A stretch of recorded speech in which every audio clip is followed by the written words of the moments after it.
कल मैंने म्याऊं में बात की थी रिलेशनशिप्स में पसरी इनसिक्योरिटी पर और किस तरह कुछ घटिया चुटकुलों में ये कहा जाता है कि लड़कियों का क्या है, जैसे ही कोई और लड़का मिला पुराने बॉयफ्रेंड को छोड़कर वो आगे बढ़ जाती है।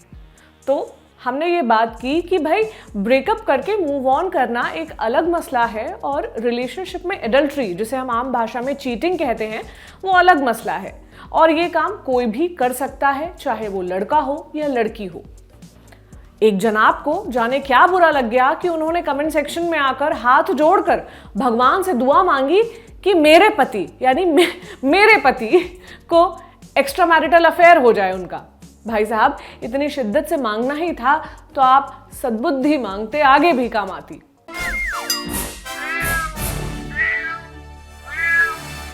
हाय, मेरा नाम प्रतीक्षा है और आप देख रहे हैं म्याऊं। बात हुई एडल्ट्री की, यानी किसी रिश्ते में होते हुए या विवाहित होते हुए किसी और से संबंध रखना। इसी मसले पर एक फिल्म आ रही है दीपिका की, गहराइयां। फिल्म का लगातार प्रमोशन तो चल ही रहा है, साथ ही म्यूजिक भी, उसके गाने भी रिलीज हो रहे हैं। कल ही एक नया गाना रिलीज हुआ, बेकाबू।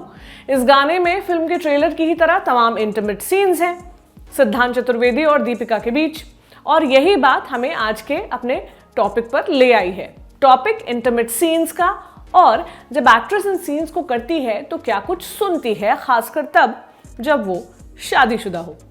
ये बात आपसे इसलिए कर रही हूं क्योंकि मेरी आदत है कमेंट्स पढ़ने की, और कल रिलीज हुए इस गाने पर आए कमेंट्स भी मैंने पढ़ लिए, जैसे अपने म्याऊं पर पढ़ती हूं उसी तरह। आइए आपको कुछ से रूबरू करवाती हूं। ये कमेंट देखिए, रणवीर को ये देखकर कितना खराब लग रहा होगा। मुझे यकीन है रणवीर इस गाने से बहुत चिढ़े होंगे। रणवीर इसे देख भी कैसे सकते हैं? वाह, रणवीर ने शादी के बाद भी अपनी पत्नी दीपिका को दूसरों से रोमांस करने की इजाजत दे रखी है। तुम शादीशुदा होकर ऐसे सीन्स कैसे कर सकती हो? समाज तुमसे क्या सीखेगा? इस फिल्म के बाद भी तुम और रणवीर साथ हो, उसने ये सब कैसे बर्दाश्त कर लिया? अब जल्द ही एक नई फिल्म आने वाली है, डिवोर्स। रणवीर सिंह को जलाने के लिए इतनी पप्पी दी है। इस तरह के ढेरों कमेंट्स इस गाने के नीचे भरे पड़े हैं। अधिकतर में यही लिखा है कि उन्हें रणवीर के लिए बुरा महसूस हो रहा है। एक जनाब तो ये भी पूछ रहे हैं, क्या रणवीर को पता है कि तुम इस तरह की हरकतें कर रही हो? नहीं भाई, रणवीर को तो पता ही नहीं है कि उनकी पत्नी एक्ट्रेस है और किसी फिल्म में काम कर रही है।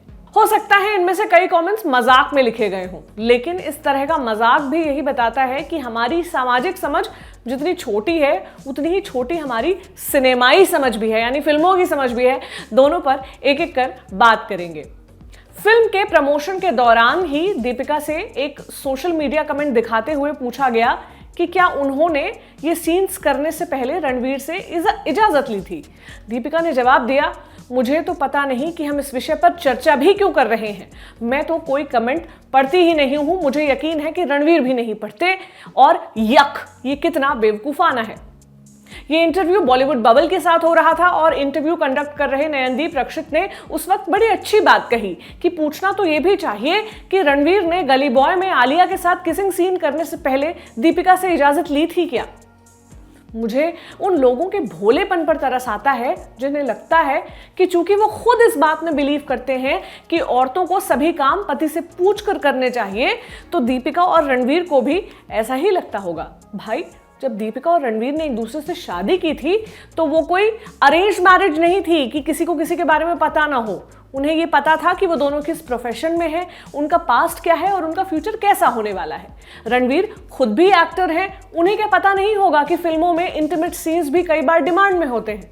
और अगर फिल्म रिलेशनशिप जैसे किसी मसले पर बनी है तो 2022 में रिलीज हो रही फिल्म में इंटीमेसी दिखाने के लिए दो फूलों का मिलन या आधी रात में बिजली का कड़कना तो नहीं दिखाएंगे ना। ये वैसा ही है कि कोई महिला टीचर हो तो वो अपने पति से पूछे कि सुनो, आज स्कूल में बच्चों को 19 का पहाड़ा याद करवा दूं, तुम्हें कोई दिक्कत तो नहीं है ना। कोई महिला शेफ पूछे, आज अपने रेस्तरां के मेन्यू में मैं कबाब रख लूं, तुम्हें कोई दिक्कत तो नहीं है।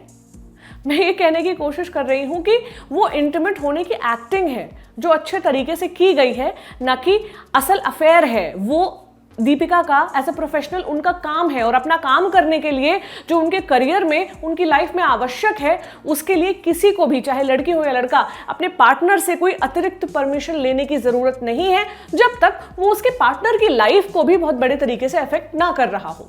और वो वक्त अब चला गया है भाई साहब, जब हीरोइनें शादी करने के बाद घर संभालने लगती थी और फिल्में करना छोड़ देती थी। वो बहुत बहुत साल पुरानी बात है। या सिर्फ वो तब फिल्में करती थी जब उनके पति खुद एक्टर हों और उसी फिल्म में उनके अपोजिट कास्ट किए गए हों। करीना, दीपिका, अनुष्का जैसी एक्ट्रेसेस देश की सबसे बड़ी सर्वश्रेष्ठ अभिनेत्रियां हैं। वो शादीशुदा हैं और अपने करियर के पीक पर हैं।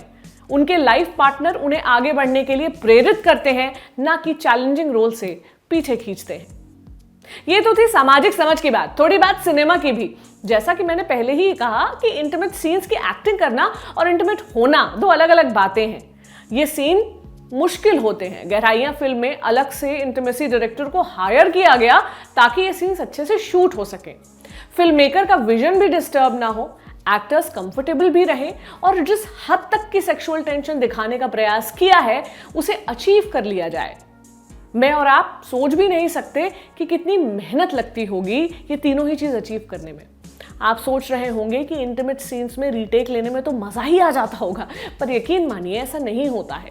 एक बार एक स्टोरी, मैं एक आर्टिकल कर रही थी, उसके सिलसिले में मेरी एक एडल्ट फिल्म एक्ट्रेस से बात हुई थी। उन्होंने मुझे बताया कि जैसा स्क्रीन पर दिखता है वैसा हम करते नहीं हैं। डायरेक्टर के पास चीजें फिल्माने के कई तरीके होते हैं। फिल्म के बारे में बात करते हुए दीपिका ने पीटीआई से बताया था, फिल्म में इंटीमेसी के अलावा बहुत कुछ है। खासकर एक आधुनिक रिश्ते के चित्रण की बात करें तो इंटीमेसी तो बस फिल्म का एक हिस्सा है। तो हम ये बात याद रखें और ये भी याद रखें कि दीपिका को अपना काम करने के लिए रणवीर से किसी इजाजत की जरूरत नहीं है, न मुझे है न आपको है। क्या राय है आपकी? कमेंट बॉक्स में बताएं। आपसे फिर कल मुलाकात होगी। शुक्रिया।